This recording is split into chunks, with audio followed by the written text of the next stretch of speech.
First Samuel and the 16th chapter. First Samuel chapter 16. First Samuel chapter 16 is what I'm going to be preaching from our text today. First Samuel chapter 16. When you have First Samuel chapter 16, for the benefit of brevity and the sake of our subject, I want you to come with me to 1 Samuel 16 and 5. And 1 Samuel 16 and 5, and then I'll jump from 5 to 10 and 11 just to establish our subject. 1 Samuel 16, 5, you see these words from the King James. And he said, peaceably, I'm come to sacrifice unto the Lord. Sanctify yourselves and come with me to the sacrifice. And he sanctified Jesse and his sons and called them to the sacrifice. In verse 6, it says, and it came to pass when they were come, that he looked on Eliab and said, surely the Lord's anointed is before him. And verse number 10 says, again Jesse made 7 of his sons to pass before Samuel. And Samuel said unto Jesse, the Lord hath not chosen these. Verse 11, 1 Samuel 16, and Samuel said unto Jesse, are here all thy children? And he said, there remaineth yet the youngest, and behold, he keepeth the sheep. And Samuel said unto Jesse, send and fetch him, for we will not sit down till he come hither. Verse 11, and Samuel said unto Jesse, are here all thy children? And he said, there remaineth yet the youngest, and behold, he keepeth the sheep. And Samuel said unto Jesse, send and fetch him, for we will not sit down till he come thither. We will not sit down till he come thither. I want to talk for a few moments from this thought. Don't let a bad start stop you. Don't let a bad start stop you. We started a series last week for Sundays and Wednesdays on Fresh Start. And the Lord gave me that series several weeks ago regarding how we're going to start this year off. And we talked last week about how God got started in creation with humanity and looked at the nuances of how God had a fresh start with humankind and how those principles can be applied to our lives. And God gave us an incredible paradigm for how we can have a fresh start with this year, the fresh start with our purpose and objectives and the thing that God has called us to do. How enriching that word was for many of us, and it gave foundation for the rest of our year. But I want to tell you that the Bible is not just replete with episodes where individuals had fresh starts. But it is possible that as you're trying to have a fresh start, that fresh start sometimes can be a bad start. Some of you already 9 days into this year have already had issues that challenge your faith. Here you are fresh into a new year, and you've already had some drama and some trauma that you've experienced, and you are wondering, why does it seem like 2022 is going to be a continuation of 2020, 2021? We're looking for a fresh start, but the scientists and epidemiologists are already telling us that the Omicron variant is going to spread 70 times faster than the Delta variant. We talk about have a fresh start, but here we are still with masks and still with hand sanitizer and can't get back to life as we once knew it. Some of you talked about a fresh start, and here you already are 9 days into a New Year's resolution or a desire to reconcile in a relationship, and you've already have begun to throw up your classic hands in your hands in the classic gesture of despair, because what you thought would be a fresh start seems like it's just a routine. That you're stuck in a pattern, that there's no newness, there's no freshness. And just because the year has changed, for many of you, it seems just like it's another day. Brothers and sisters, what happens when you want to have a fresh start, but it seems that you've gotten off already in some circumstances and in some situations in a bad start. If you'd let me suggest to you, I believe that the main character in our text today really did not have a fresh start. He really had a bad start. His bad start, according to some commentators, may have happened for him prenatally. It was a challenge in his bad start because his father, Jesse, the father who raised him, some commentators suggest that that was a challenge between Jesse and Jesse's wife. And that challenge necessitated with her having a child that was not the child that was of Jesse's loins. Some commentators have suggested that the main character of our text did not share the same chromosomal connection or the same DNA with Jesse. That perhaps Jesse raised him, but Jesse was not his biological father. There are some commentators who want to lift and posit that this main character, David, had a different paternity than his other 7 brothers. If that is the true, as some commentators have suggested, it lends itself to let us know that he got off to a bad start. To make matters worse, the issues of his life are so severe that we don't see much information about his mother's involvement in his life at all. When you think about it, we talk a lot about Jesse, the father who raised him. Whether he was his biological father or not, I was not there, I don't know, but some commentators have suggested otherwise. We know about his father's, this guy's Jesse. We know about his name. We even have the names of some of his brothers. But what is interesting, you hear more about Jesse and his other brothers than you do David's. Where was his mother? Was she forbidden from being included in his narrative because of a patriarchal normative?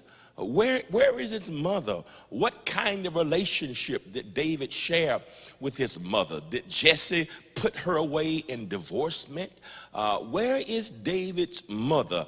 Is she deceased? Is Jesse raising him because he's now a widower? What has happened to the life of David's mother? We see no intimacy. There's nothing like a boy's relationship with his mama. The boy can respect his father, but there's nothing like a loving relationship between a boy and his mama. Listen, you can do whatever you want to do, but don't you ever mess with a boy's mama, because a boy will come unglued when you bother his. You can talk about his daddy, but don't you bother his mama, because he will lose his mind over his mama. But we see no involvement. We see nothing that's really significant about his mother's life in the entire narrative. Never do we see any kind of interaction between David and his mother. What a challenge to not have the love and the support and the affirmation of a mother, to perhaps struggle because your 7 brothers see you differently. This is the situation that some have suggested that David is in. His life, in my opinion, if these facts are reality, he's gotten off to a bad start. And in the midst of this context, does God decide that he's going to get rid of Saul, the first king of Israel? Because of his apostasy and his hypocrisy, God has rejected him as king over Israel and has sent Samuel, the prophet, to Bethlehem to anoint the next king of Israel, who ironically would be one of Jesse's sons.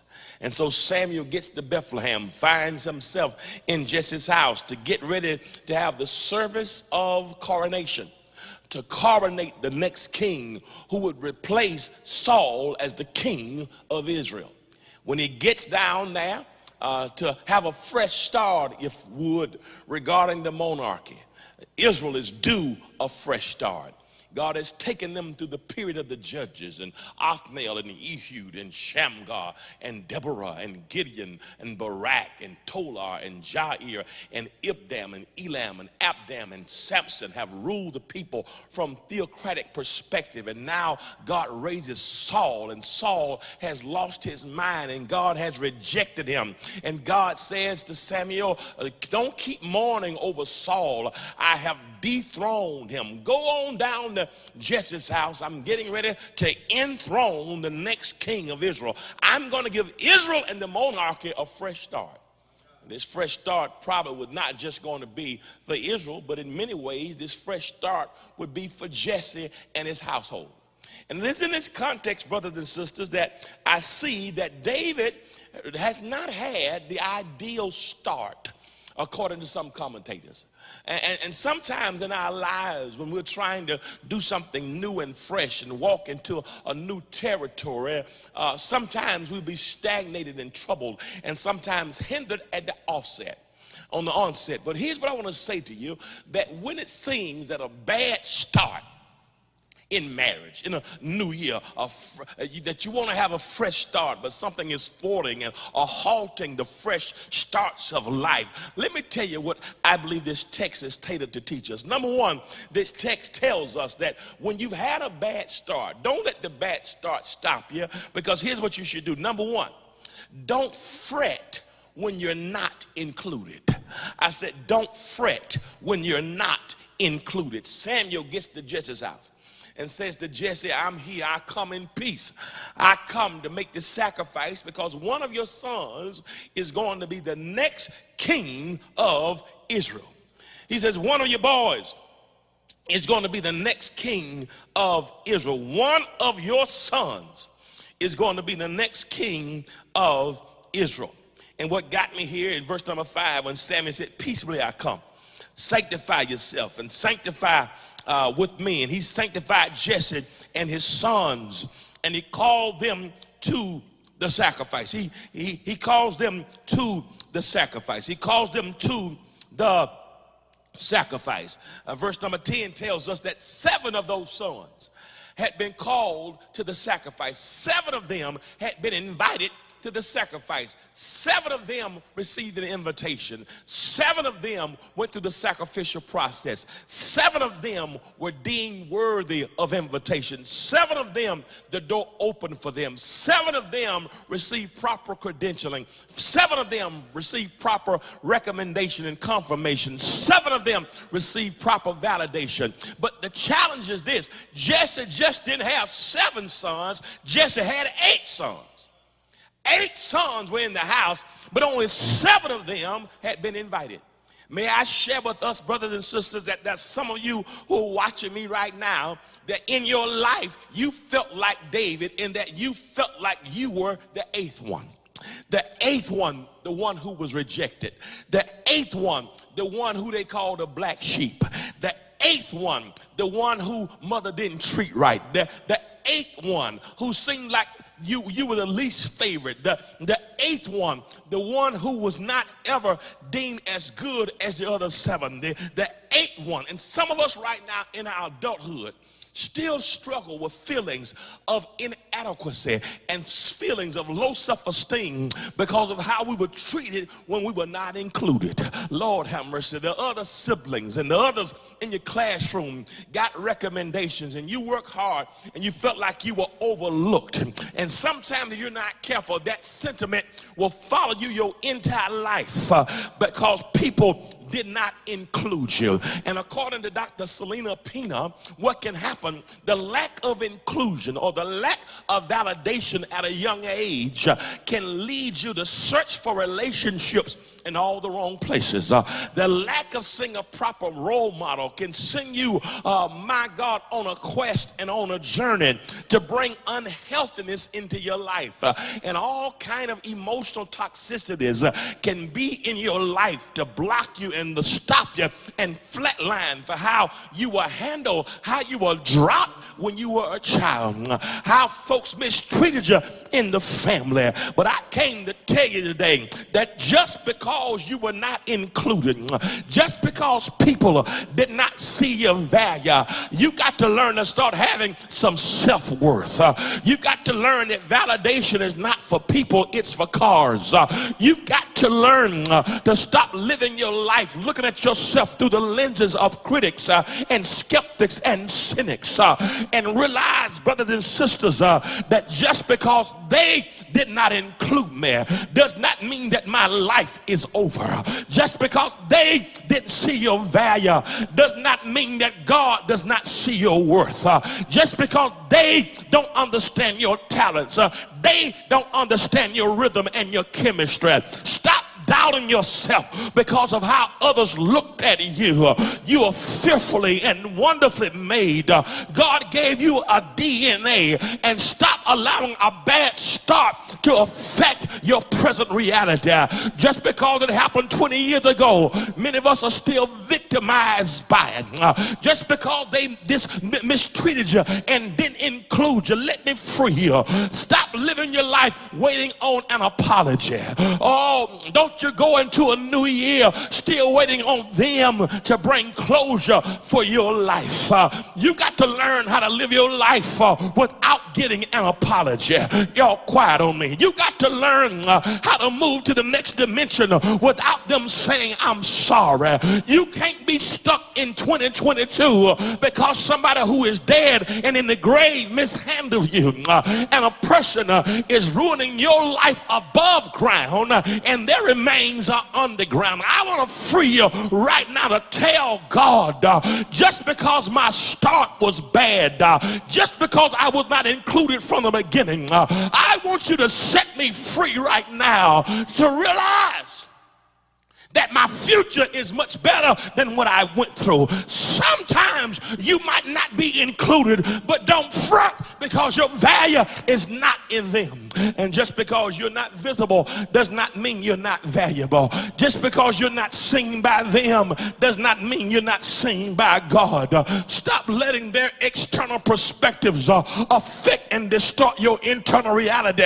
and view of yourself. So if you're at a bad start, don't fret when you're not included.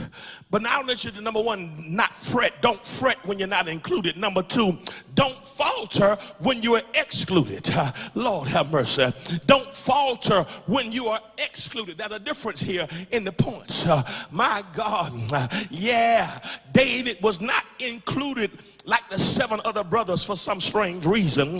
But not only was he not included, to make matters worse, he also, in some regards, was excluded. Here's why. Because David was not in the coronation service, and the posture was the oil would pour on the head of the one who was anointed to be king of Israel. Here's what blessed me. And the oil didn't pour on none of those 7 guys' head. The heads of the 7 brothers, the oil wouldn't pour. You know why? Because your oil knows your name.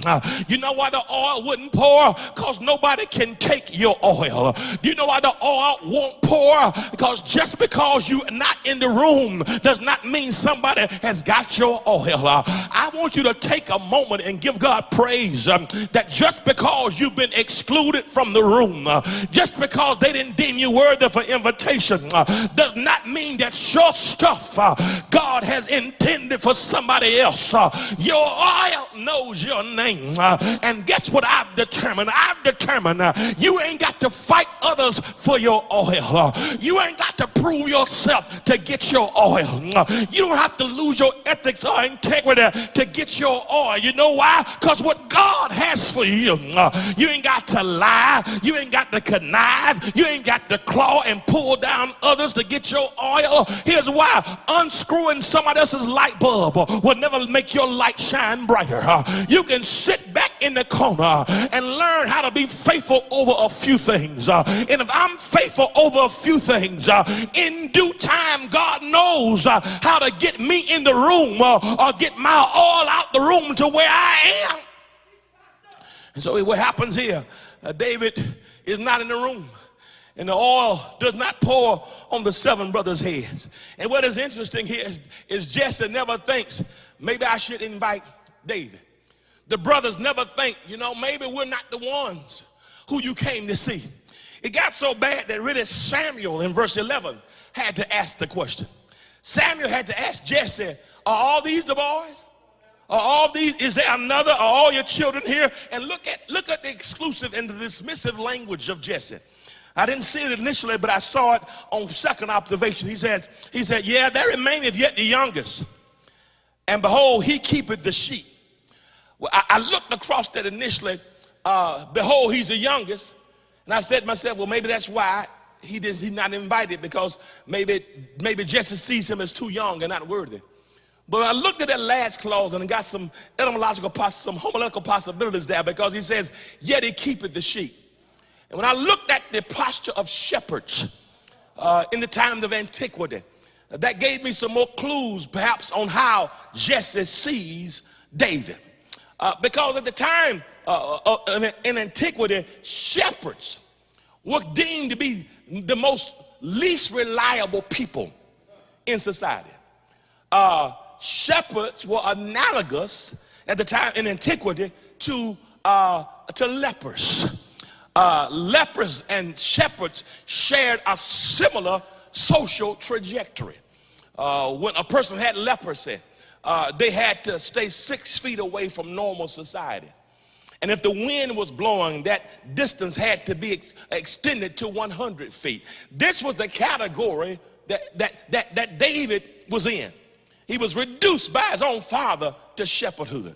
Now that shepherds were deemed so, it was the lowest of the social class. Shepherds, if they had to go to court to testify, a shepherd's testimony was not even deemed credible. A shepherd couldn't even testify in a court or legal setting because they felt that shepherds did not have legal credibility. Lord have mercy. This is how lowly the shepherds were viewed, even at the time of Jesus.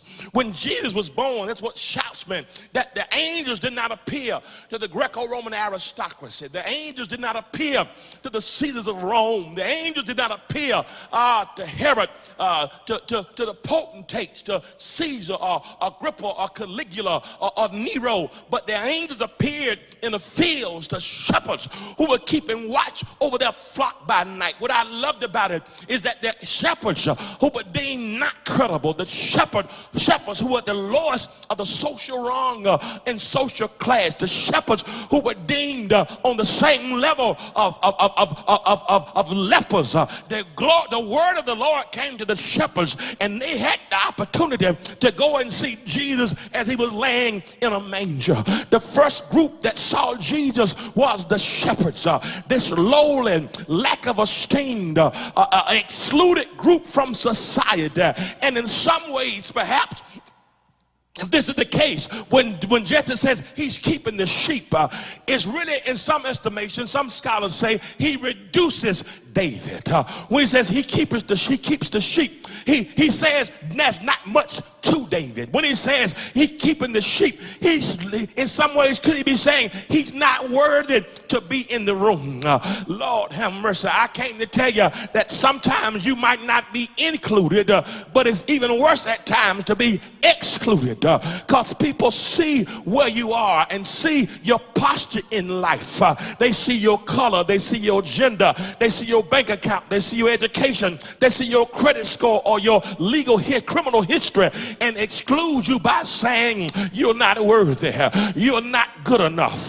But can I tell you something? I thank God that one day David picked up his quill and parchments and wrote, "The Lord is my shepherd." And even Jesus says, "I am the good shepherd, and my sheep know my voice." I don't care what folk call you.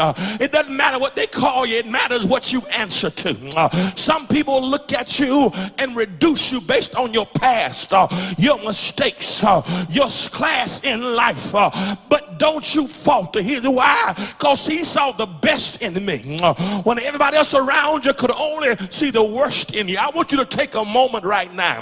If you've ever not been included and ever been excluded where they didn't want you in, not included means they forgot about you, but to be excluded means they didn't think you were good enough.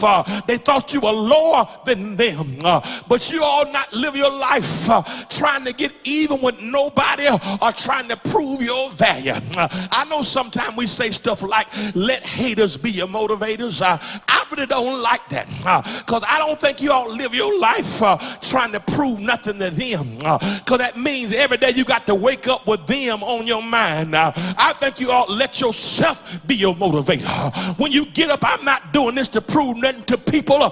I'm doing it because I love me. I'm doing it because God gave me the gift.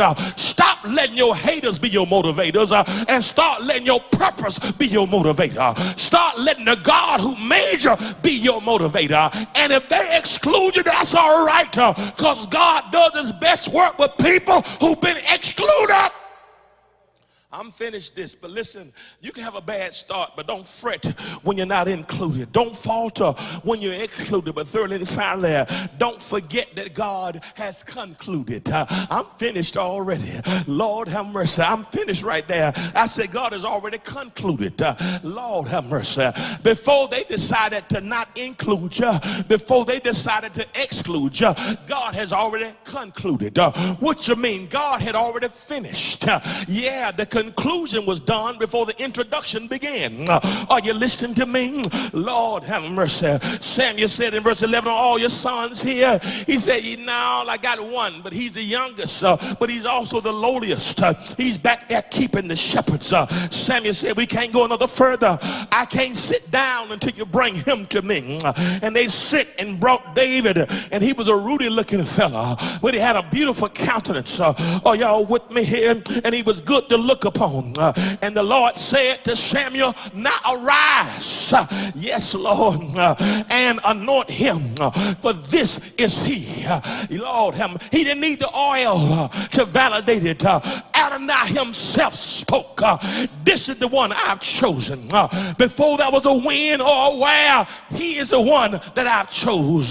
Before the chimney got hot in Zion, he is the one that I chose. Before the morning angels, before the angels sang on the dawn of creation, he is the one that I've chosen. And then Samuel took the horn of oil and anointed him in the midst of his brethren. Please type that in the comments, that God anointed him in the midst of the ones who rejected him, in the midst of the ones who disrespected him, in the midst of the ones who disregarded him, in the midst of the ones who excluded him. And that's why David later said, he anoints my head with oil, yes, and my cup runneth over. God got a way of preparing a table before you right there in the presence of your enemies. I've got to close, but the Bible said the Spirit of the Lord came upon David from that day forward. Just because you had a bad start in your childhood, in your marriage, in your sickness, in your ministry, in your business, in your finances, in academia, just because you had a bad start, don't let the bad start stop you. That's why David later said, the Lord is my light and my salvation, whom shall I fear? The Lord is the strength of my life, of whom shall I be afraid? When the wicked, even mine enemies and my foes, came upon me to eat up my flesh, they stumbled and fell. Though a host should encamp against me, my heart shall not fear. Though war should rise against me, in this will I be confident. One thing have I desired of the Lord, that I will seek after, that I may dwell in the house of the Lord all the days of my life, to behold the beauty of the Lord and to inquire in his temple. For in the time of trouble, he'll hide me in his pavilion. Yes, Lord, in the secret of his tabernacle shall he hide me. He shall set me up upon a rock, and now shall my head be lifted up above my enemies round about me. Therefore will I offer in this tabernacle sacrifices of joy. I will sing, I'll sing praises unto the Lord. Hear, O Lord, when I cry with my voice. Have mercy upon me and answer me. When thou saidest, seek ye my face, my heart said unto thee, thy face, Lord, will I seek. Hide not thy face far from me, and put not thy servant away in anger. Thou hast been my help. Leave me not, neither forsake me, O God of my salvation. For when my mama and my daddy forsake me, yeah, then the Lord will take me up. Listen, y'all, wait on the Lord and be of good courage, and he will strengthen thine heart. I got to close this message here. Somebody say, my time is here. I've been excluded for a long time now, but my time is here. Greater is around the corner. Family disrespected me. Loved ones didn't include me, but that's all right, because God got a plan for my life. And my best days are not behind me, but my best days are in front of me. Y'all forgive me for getting loud. I don't know who this message is for. I want to tell you, stop allowing how they handled you to make you feel that they are God. Oh, because God concluded before they started doing the excluding. God has fixed the matter, and your future is settled, and nobody can stop what God has in your life. Your life is not in their hands. Your destiny is not in their hands. You don't have to worry, because your life is in his hands. Stop looking to them to be your help, and realize your help does not come from men or women, but your help comes from the Lord. That's why David later wrote that. He will not suffer your foot to be moved. Oh God, he will not suffer. I lift mine eyes to the hills. He said, I can't lift them to Jesse. I can't lift them to Eliab. I can't lift them to my mama. He said, because I realized when I needed them most, none of them were there. And it perhaps stained him emotionally. I think he had some stains. He had some stuff that he carried for the rest of his life. You'll see it acted out in his life at different moments. I believe the pain he endured, the rejection, followed him for the rest of his life. But even though he had to suffer with that rejection as the eighth son, God empowered him because his heart was right. Let me tell you something. You might, let me tell you something. We sang a song that trouble don't last always. And that's right, trouble don't last always, but trauma does. Yeah, trouble don't last always, but trauma does. You don't automatically just because you moved on does not mean the traumatic stuff that happened is over. You can be triggered at different moments in your life. Stuff you thought you got over 10, 15, 20 years ago. Things can trigger. Trouble don't last always, but the trauma might. I believe David was traumatized by how he was handled by his mom and his dad and his brothers. And it carried him his whole life. But because his heart was right, and because he tried his best to not let the evil get in his heart, God fixed the plan. And to this day, we still call Bethlehem the city of David. While you're watching, yeah, trouble don't last always, but trauma does. But if you keep lifting your eyes to the hills from which cometh your help, God will get you through every traumatic circumstance. When that stuff is triggered, when you have those moments that trigger a bad memory, don't hide. Don't try to close the door on that toxicity. Let the light in. Say, God, this hurt me, and I'm still affected by it. But I know if I lift my eyes to you, you can get me through every situation. The abandonment hurt. The rejection hurt. Oh, the molestation hurt. The abuse hurt. Come on, the lies hurt. You can be honest with your feelings. I was hurt by it. But although you were hurt by whatever you went through, it didn't stop your destiny, because your destiny was in God's hands. He finished it before they excluded you. He finished it before they were doing all kind of deluded things. He'd already finished your destiny. And so while you're watching, I want you to lift your eye to the hills. Say, God, I want my help to come.